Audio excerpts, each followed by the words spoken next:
Hey guys, Chris and PJ here live in the Dream Giveaway Garage. Hello everyone. Today is Wednesday, Christopher. It's Wednesday and we've got more questions about two cars in the entire garage and then all the rest of them combined. So today we're going to focus on those two cars. You know, it's amazing what a difference in the world between 1957 and 1967 as far as cars are concerned. There's a lot going on in the world between those two. A lot going on there too. These days, think back 10 years, so think to 2012, right? Doesn't seem like that far ago. But now when you look at 57 and 67, wow, it's like two different universes, right? Right, yeah. Amazing. So, so many questions about this wonderful 57 Chevy that we're giving away. You know, our first ever 57 Chevy, a Dream Giveaway. And we're going to get right to it because we've got so many questions. But before I do that, I won't get right to it. How many 57 Chevys were built? How many 57? It's such a huge astronomical number. Yeah, you wonder how these days it couldn't be, but back then Chevy ruled the world, right? Yeah. And Kristen, I know as you're going to go through some of these questions, and people who are watching live, they can always type in a question and we'll get to it. And if you're watching this on a rebroadcast, possibly on Facebook or on YouTube, you can always type your questions in there. That's right. And we get that. This is where we get most of our questions from and stuff like that. My mic's on. I was double checking. You're good here. Okay. 1,155,316 57 Chevys. So 1.5 million of 1.5 million 57 Chevys were made. Was there that much of a demand? Oh yeah. 1.5 million? 1.5 million of them. Wow. You see, it's hard to comprehend, isn't it? Do manufacturers still put out 1.5 million of any product line? Toyota might. Yeah. Toyota might put out that many. Is that like a worldwide number? Yeah. Or is that like No. Well, it could be, but most of these were American cars.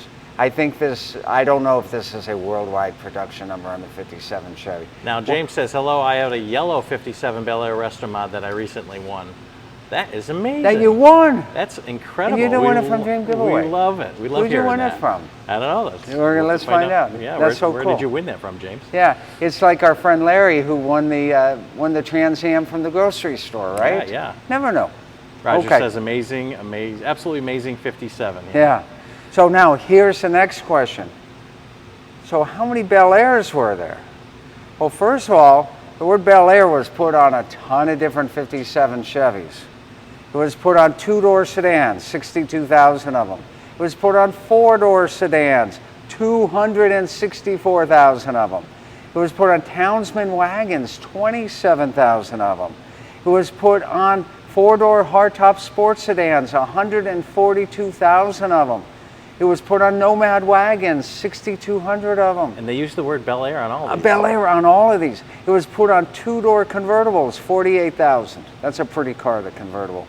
And it was put on a hardtop sport coupe, 168,000 of them. So if somebody says they had a 57 Bel Air, you don't really know which Bel Air we're talking about, right? You don't know if it's a two-door, a four-door, a wagon, or a convertible. Because they made them in 2, 4, 7 different body styles. So that brings me to my first question here. Before you go any further, Matt says if there's 1.5 million built, how many are still surviving? 17 are left. And we've got one of them right here in the Dream Giveaway. That is funny. You know, would you think that 500,000 of them are left? No way. Maybe 250,000 of them? Maybe. Who knows? James says he won his 57 Bel Air in a Bikers Against Drunk Driving along with matching color guitar and a 2014 Indian Vintage Custom motorcycle. I saw that. I saw that advertisement. That is amazing. Yeah, good for you. Glad you won. That is awesome, James. Maybe you'll win a Bel Air from us, too. That's right. Okay. So there's all these experts out there. I'm not telling you that you don't know what you're saying, but I will tell you that some of the information that you think is factually correct is not factually correct. Uh-oh. We got some questions here, right? There we go. So here are the common things. People telling Kathy that this can't be a Bel Air. Reason number one, it has a post. What do we mean by that? Let's go, Chris. A post. Right. Oh, look at that post. Right here. That's a vertical post. And maybe because they're looking at the convertible when they think about Or maybe they're that, thinking. or the So four-door? remember, I just told you there were 7 different body styles for the Bel Air. Convertible, 2-door post, 2-door coupe, 4-door coupe, 4-door post, wagons. So no, just because it has a post doesn't mean it's not a Bel Air. The Bel Air came in post. All right, what else do And they 6 think more. that it's not a Bel Air? The trim isn't gold. No. That's a great point. Because if we were talking a stock restored 57 Bel Air, like our 64 Corvette or 72 Chevelle, you'd have a good point. However, this is a Restomod. And when it was restored, the restorer took the liberty of putting the color trim on this car that he thought was going to look best with the silver paint. Are you talking all of this trim, all of this Yeah, chrome-looking like stuff? the Bel Air here. So if this was a points judged restoration, this would be gold. And the V back here, that would be gold. This would be gold as well. But guys, on a Restomod, it doesn't matter. So, yes. James says his is a 2-door post, aka door sedan. There you go. Roger says 210 post, so maybe there's quite a bit. No, there's a model called 210. Oh, okay, gotcha. So we're going to get to that now. So just because we don't have the gold trim on here doesn't mean that it's not a Bel Air. It is a Bel Air, and I'm going to prove that to you. A Restomod Bel Air. It's a Restomod. Okay. So let me get on over here. So the company, and I'd so like to get a hold of these folks. They put all this information together. They're called Danchuck. And you can look them up at danchuck.com, I believe. What are they called? Danchuck. Oh, Danchuck. Yeah, they do all the restoration parts for the 55 to 57s. By the way, 55 to 57 Chevys are called Tri-5s. So Tri, 5, 6, and 7, 5, the 50s, right? Tri-5s. So here's what they tell us. You look at the VIN number, and if your VIN number starts with either a C or a VC, C or a VC, you've got a Series 2400. What does that mean in English? A 2400 is a Bel Air. So let's go on over here to the VIN plate, all the way over to the driver's side. All right, let's go. Now, Restomod. Well, remember, that you don't change the VIN. Right. So on the 57, the VIN is all the way up here. So what we're looking for is either a C or a VC to prove that it's a Bel Air. PJ, go ahead and zoom in on that. Right there. And what's it start with? C. C. Good. at that. So that means that this was originally a 6-cylinder Bel Air. That's quite the place to put the VIN number. Yeah, they changed it. Here's the National Traffic Safety. They started putting them here, I think, in '68. So you don't have to open the door. So you don't have to open the door. That's Makes right. sense. Now there's another place that you can look at, and on here, it's called a body tag. And there's an example of it right there. And so we know when we look at this, I won't let you look at all this fine print here, but if there is the number 11, I think it's 11010 on the body tag, then it is a Bel Air, not a 210. So we just proved that it's a Bel Air with the VIN. The body tag is right here, and that this harness is in the way, but I already decoded it here, and I can see it right where I'm pointing. 10110. That is the correct style identifier for a Bel Air. So there you go. Now somebody says it's not a 57 because it doesn't have a right fins. The right fins. That's the thing in the back there. We're going in the back. The fin.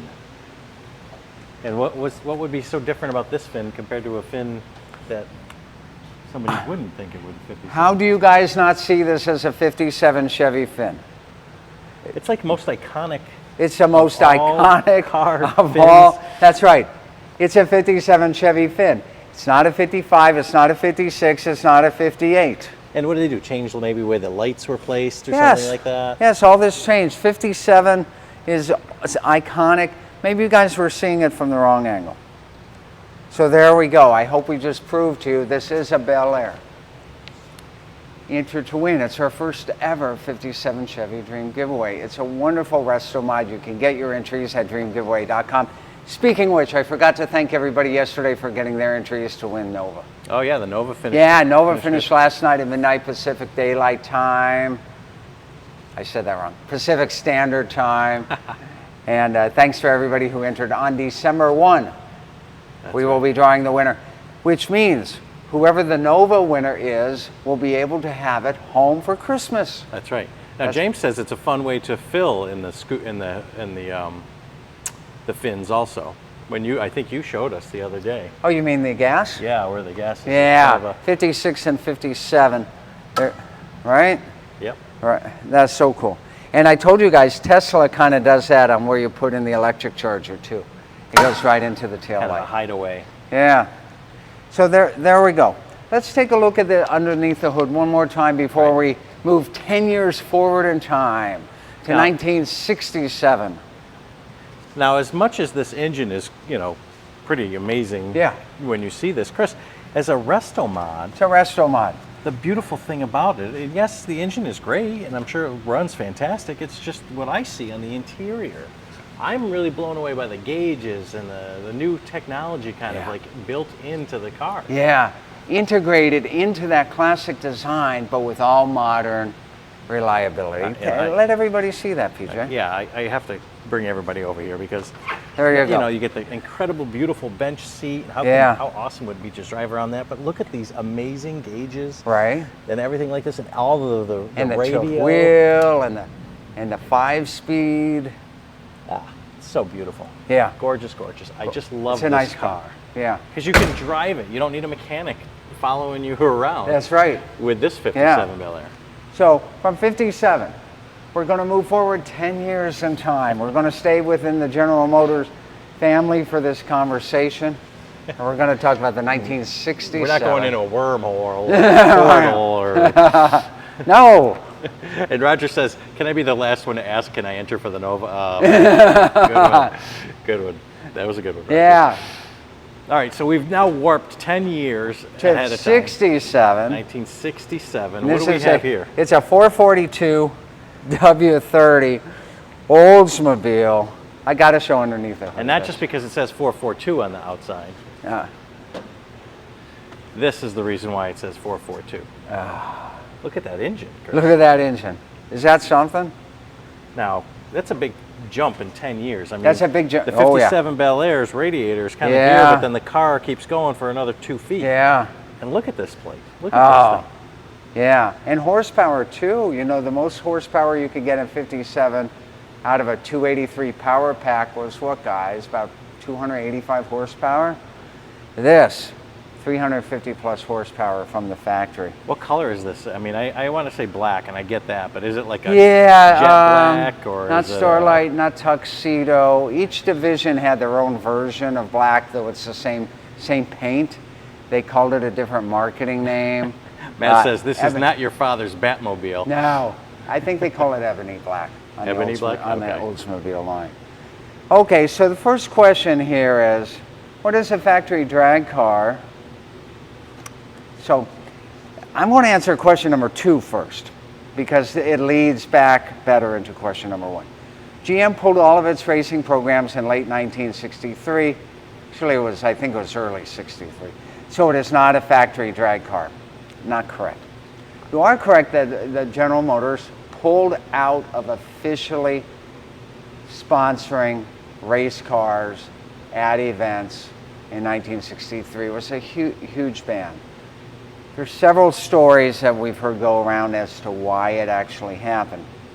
Some say that Chevy was jealous as to how big Pontiac was ruling NASCAR in '63 with guys like Fireball Roberts.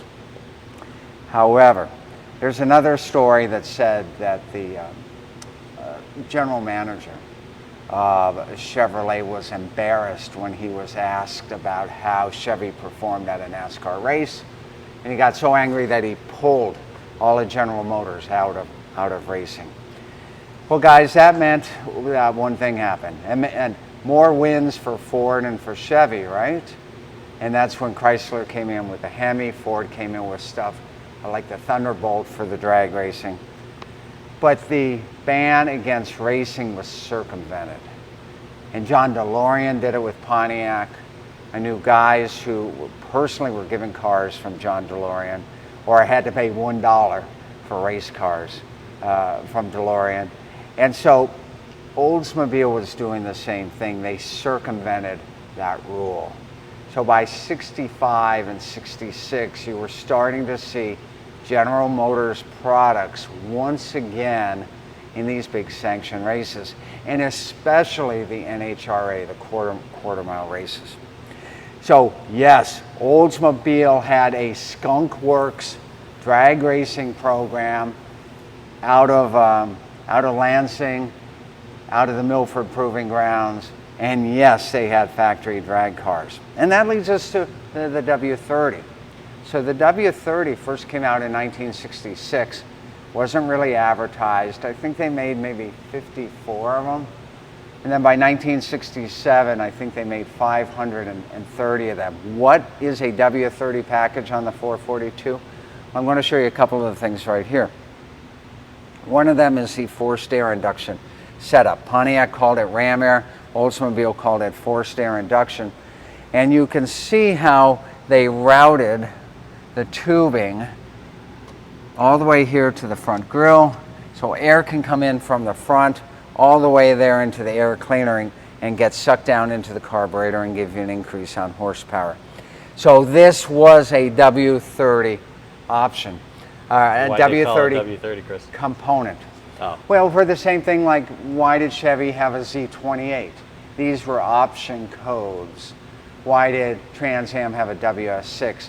They were internal option code identifiers, then that took on kind of their own mystique, and then people knew to ask for them. So the other thing is red fender liners, 1967 to I believe 1971 on all W30 cars. These are not metal, guys. They're plastic. They're not metal? No. Yeah, knock on it, PJ. Oh yeah, I can tell when you look right at it. Yeah. There you go. Look. Looks like it's painted metal. It's not. Matt says, trivia, early 70s movie Hot Rod featured an Olds 442 drag car. Yeah. Pretty interesting. There you go. I'll have to look that movie up. Mike Brown says original cold air intake. Yeah. Yeah. What rear end is in the 442 Olds? I had to call the buddy of the original owner. The original owner is still alive. He worked for Oldsmobile. He special ordered the car new. He had it at the Milford Proving Grounds. All this is documented in a big binder of stuff that the winner will get with the car. 433 rear gear on here. So you guys know what a 433 means. Ain't a highway car. That's going to get up through those 3 forward gears of that turbo 400. Boom, boom, and boom, and you're through the traps, right? How did this race? It raced in the NHRA.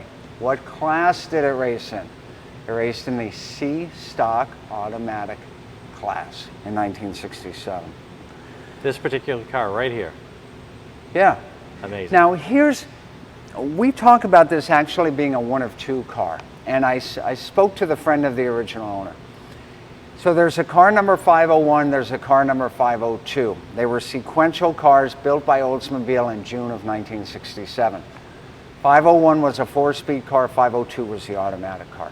This is that 502 car, one of two that Oldsmobile employees purchased new to go racing for the company that they worked for. Very, very special car. Okay, here's a question. How can it be a factory racer as an automatic? Well, I just answered that. NHRA had C-stock manual and C-stock automatic. So this raced in C-stock automatic. So transmission didn't matter. They made the factory racers both stick and automatic. And it costs quite a bit of money for the automatic compared to the standard, right? I believe it was maybe an extra $100 and some. I'm going to have to ask on that, but it wasn't super expensive more on it. We talked about what a W30 is, and we showed some of the components on there. Here's something really, really neat. Because these air tubes are here for the ram air, there was no place to put the battery. So the factory relocated That's a good point, Chris. the battery to the trunk. What? And back in the 60s, can you believe it? In fact, I'm going to show that to you guys. All right, I'll let you pop that trunk. Yeah. I'll get over on the other side here and take Come a look. around that way, PJ. Black Okay. interior on this. And you know what, PJ? I can go on and on and on about this car and about the 57 Chevy. So we're going to wrap it up for today after we show this. Matt says this car reminds me a little bit of the 69 Olds 98 Coupe, although it isn't such a yacht. Yeah, that's correct. So look here, you can see the positive and negative cables. Battery's way under there. Way underneath there, and that is another identifier of the W30. So there you go. You got your positive and negative, and they must run through the whole car all the way to the front, right? Also, the W30 always gave you an anti-spin differential. That's where we were talking about those 4-3-3 gears. Anti-spin differential. There you go. Limited slip. Chevy would call it posi. Pontiac would call it safety track. But stickers all over the... Stickers all over it. Yep. So there you go, guys. 57 or 67. Pick your passion, win your dream. See both of those and all the other great cars at dreamgiveaway.com. We're going to wrap it up today. Keep those questions coming. We'll answer them for you next Wednesday. And we'll see you tomorrow with more great fun, more great action, more great grand prizes. I love these keys right here to the Oldsmobile. Keys like that. Yeah. Yeah. We'll see you guys tomorrow in our favorite place on earth, the Dream Giveaway Garage. See you next time, everyone.